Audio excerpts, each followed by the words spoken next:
Right now, the Jewish people are in a period which we call the 3 weeks.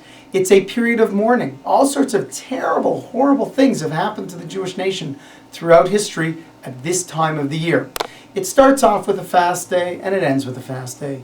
It's a period where we don't get married, we don't listen to live music. As the period continues, the final 9 days, we don't even eat meat or drink wine or go swimming for pleasure. But rather, we hold back, we mourn, we reflect on the losses in our lives and the tragedies that have befallen to the Jewish people and try and get insight into how to make our lives better. One of the tragedies happened over 2,500 years ago. It was so long ago we don't really relate to it, but it was the destruction of Jerusalem and the Beis Hamikdash, the temple that resided in Jerusalem. The Talmud says that any generation that the Beis Hamikdash, the temple, was not built, if it was standing in that generation, it would have been destroyed. Hence, the reasons that for the destruction of Jerusalem are applicable today simply because we are not building a temple in Jerusalem. So what are the spiritual reasons? Why was Jerusalem destroyed? The Talmud gives 2 sentences on this. The first one was that Jerusalem was destroyed because the Jewish people were involved with such sins as murder, idolatry, and adultery. Okay, we understand, perhaps, that if we're involved in the wrong things, the Almighty comes and gives a little whack. But the second piece of Talmud is very perplexing.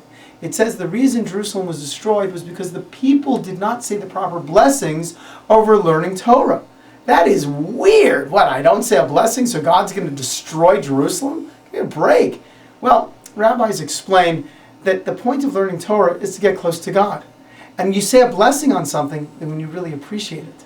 And the truth is, if a person really was close to God, really appreciated Torah, then they would merit divine help in their decision-making process. And they would not be involved in such sins as murder, idolatry, and adultery. So if a person wants protection, the way to get the protection from making the wrong decisions in life is to focus on the Almighty and really develop a deep connection with God.